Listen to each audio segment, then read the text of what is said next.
I'm Flinchbaugh, and this is another episode of People Solve Problems podcast.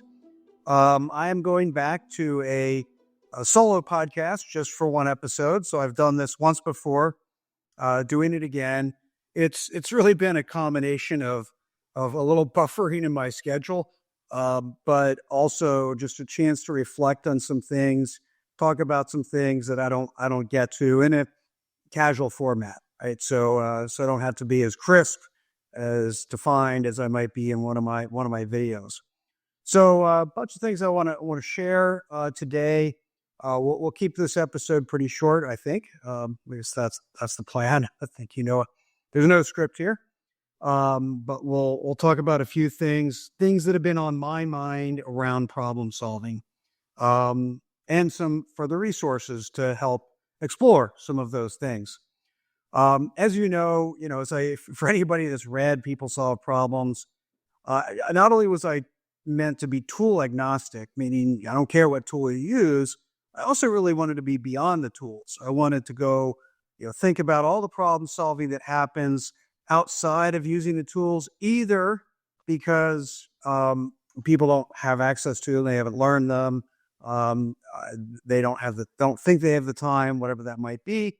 But also all the problem solving that happens beyond it, even if you have all those tools. Nobody pulls out an A3 or whatever tool they prefer for every problem they solve, because honestly, if you include troubleshooting in the scope of problem solving, we're doing this all day, right? We're doing this every day. And so problem solving is essential, critical, high volume in terms of what we do every day. So a lot of the topics I start exploring more continue down that path, not what happens in the confines of a tool, but over top of it, underneath it, or beyond it, from that standpoint. So the first thing I'd like to just share and mention, I did a video on this on YouTube, and we'll link to it in the show notes, but just about a mistake leaders make often in affecting the problem-solving culture they do. And this has always been a pet peeve of mine, but I will, whether it's problem solving or other things, I'd have leaders talk to me about their role modeling of lean. And they're like, I'm thinking lean all the time. It's in there. It's a part of my thought process. The problem is nobody can see it. And as a quote I've loved to use over the years is that you can't be a role model if nobody sees you do it. And that applies to good problem solving behaviors too. So, we'll see leaders, whether they do use tools and methods or not, whether they write stuff down or they don't. What other people see is just the output of it. They just see, the person went away, magic happened, and their brilliance shone through, and they made a decision, solved the problem, came up with an answer. And so that's what people see, and therefore that's what people want to emulate. And so that's a massive mistake, in my opinion. Because we want people, not only do we need people to do the work in order to learn, in order to progress, in order to be coached, etc., but also to collaborate, right? So showing your work or making the work visible is essential for collaboration. You can't just be brain to brain at that point. And so that's one part. The second part is that, writing stuff down is fundamentally more effective, right? Just because it engages more of our brain. It engages parts of our brain that are not engaged when we're not writing it down. Also, those that aren't engaged when we're not talking it out, right? When we're not thinking out loud, which is also valuable. And so that's sort of the second part, writing stuff down. People will take problems that they have and they will get stuck. They'll be stuck in their head. They're thinking through stuff. It's not going anywhere. Progress isn't being made. Just start writing it down. Just start. That's all you need to do. I don't care if it's on a whiteboard, piece of paper. My super note is what I often do. Hey, this thing's been rattling around in my head for a few weeks. Start writing it down. It changes how you think about it. That's why journaling has been so effective for centuries, because writing it down changes how we think. So, so there's value for everybody, right? And so not only should leaders be writing their problem solving down more often, they should be thinking through stuff on paper as well as out loud when they can. And this, I understand not everything can be said out loud in certain rooms, and not everything should be written down. But the point is that when people think that everything happened between the sticks, right, between the ears, everything happened in there, and it was just insight and genius and intuition that led to the genius, instead of rigor and analytics and thought process and frameworks, right? Then that's what they want to emulate. They want to take the fast, easy path and just be brilliant, right? Just have insights, just the light bulb goes off and off they go. And so this is a huge detriment to a good problem-solving culture if the leaders can't show their work, right? If they can't show how they got there. Now, some problems you can't show it live, right? You can't show it while you're going through it. If you're thinking about a major org change and you're thinking about it for a year, you're not going to show your work the whole way through that process. That's just going to create so much angst, you don't know what to do with it. But at the end, you could explain it, how you came to the conclusion. You could explain your work. You can explain your process. You can maybe even show your work, right? And explain, hey, I looked at 5 different design parameters. I considered these options. Here's some of the criteria I used to make the decision I made. These were the second order consequences I was worried about. Whatever you can do to illustrate how you're approaching your problem solving and your decision making does a tremendous job for the culture itself. So do the work, but also show the work. Fundamental. So I did a short video on that. I wanted to elaborate on it a bit and also mention it for those that probably haven't seen it. So that's enough about that. I want to mention, for those that haven't seen our Learning Lab, we have at the end of the show a discount code for people who want to get on the Learning Lab. I've been exploring this topic, which turned into a video course and a white paper, both on the Learning Lab, which I called From Stuck to Solved. And it's basically what happens when you get stuck in problem solving.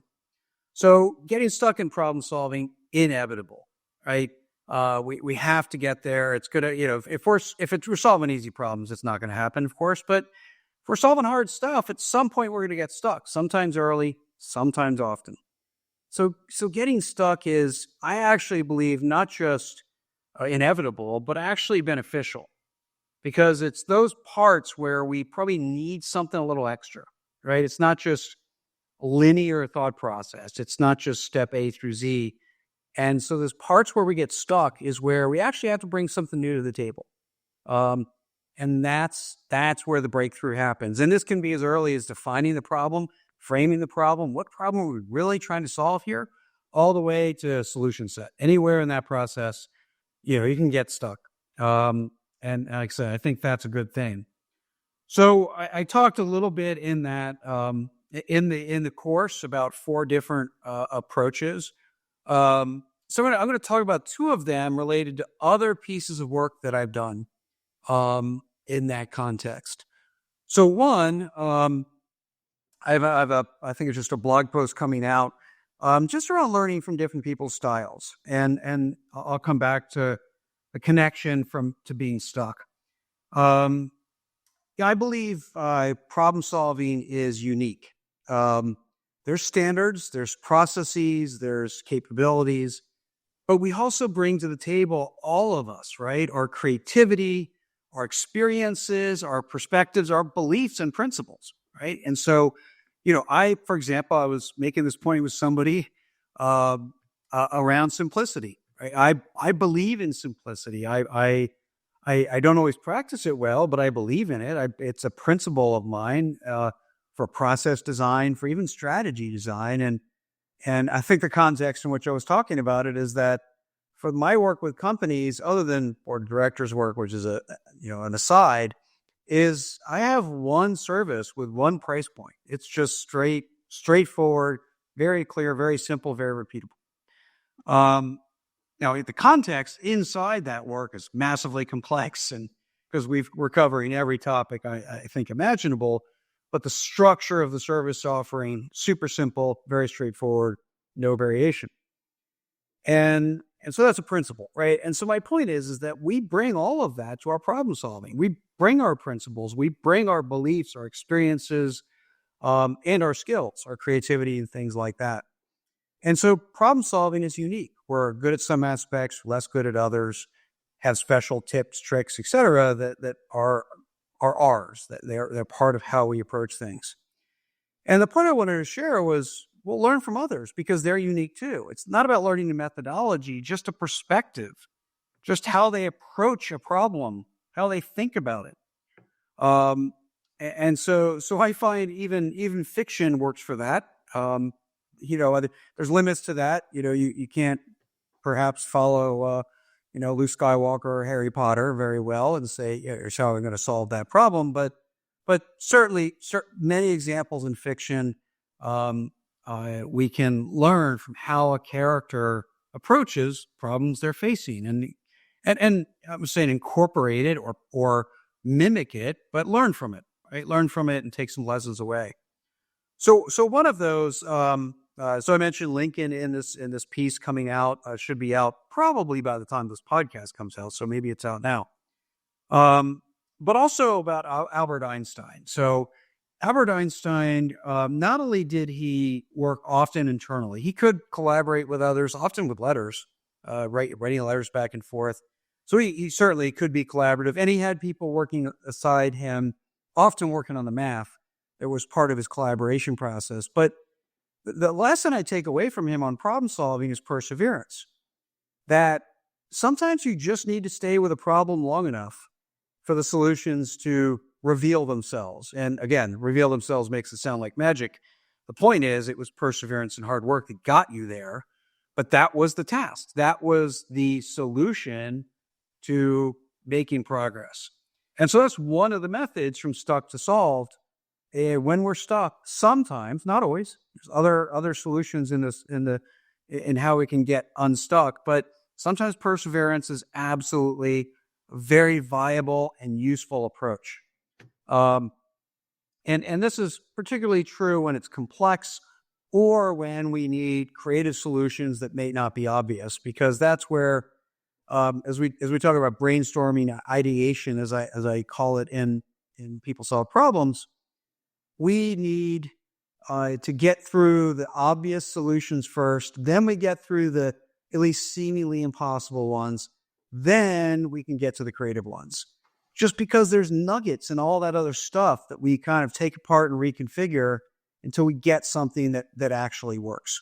I still remember solving, I was an automotive design engineer working on the drivetrain for the Plymouth Prowler, actually, long ago. And we needed a drivetrain that didn't exist yet. And although I got frustrated at some points, and I was perhaps young and inexperienced enough that I didn't know if it was the problem or me. Right? I didn't know if I didn't have what it took or the problem was just super hard. But I stuck with it. We kept iterating until ultimately I found a solution that worked. And that was purely perseverance, powering through the problem and getting somewhere eventually. So it sounds like stubbornness, but an absolutely useful tactic when the time is right.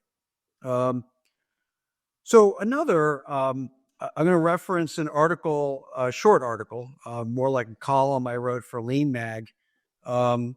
Something, I think the title was, "Be Careful Over Standardizing or Being Too Dependent on Standardization of Your Problem Solving." I believe organizations should have a standard tool set for problem solving. But when we over-rely on that, some bad things happen, right? And we get too rigid, we get on autopilot. And this is one of the other techniques of when we're stuck, is that we're often in the middle of the problem-solving approach that we're most familiar with. And because of that, everything feels familiar. Everything feels comfortable. We're not really challenged, even though we haven't solved a problem. We're not challenged by the method. We're not inspired. We're not, on the edge of our seat or on our toes, essentially. And so pick a different tool. Try a tool that might not be the first time you've used it. Maybe it is, but You're just going to try a different approach, a different methodology to work on that problem. And so for anybody that's ever, most of my listeners, I'm sure, drive on the right-hand side of the road, but you visit a country and you get a rental car, you're driving on the left-hand side of the road. You are uncomfortable, but also very curious and very observant because it's not comfortable, right? And that's kind of the idea behind pick a different method. Not because the method will work better, although sometimes that's true, right? I do think there's benefit from competency, meaning, yeah, I've used this method 1,000 times, so I'm competent at it.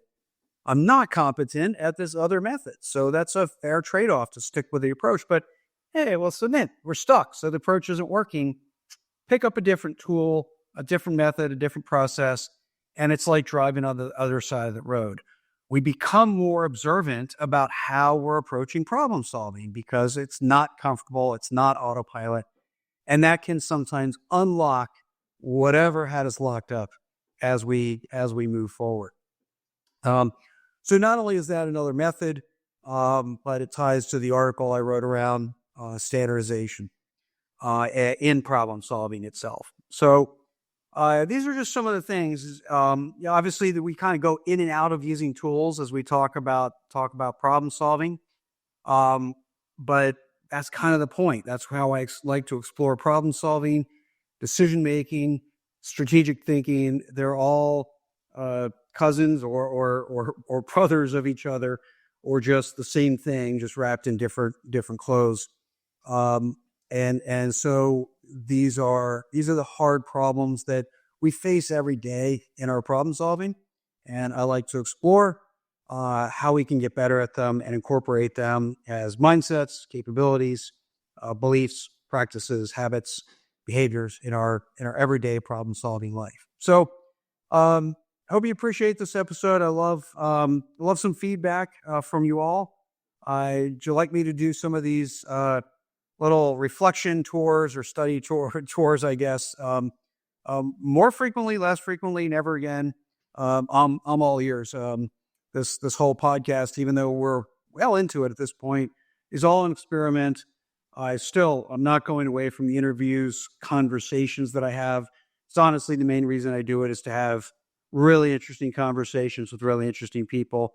And so I very selfishly, it's kind of what I'm doing, and just happen to be able to hit record and share it with all of you as well. So feedback's welcome.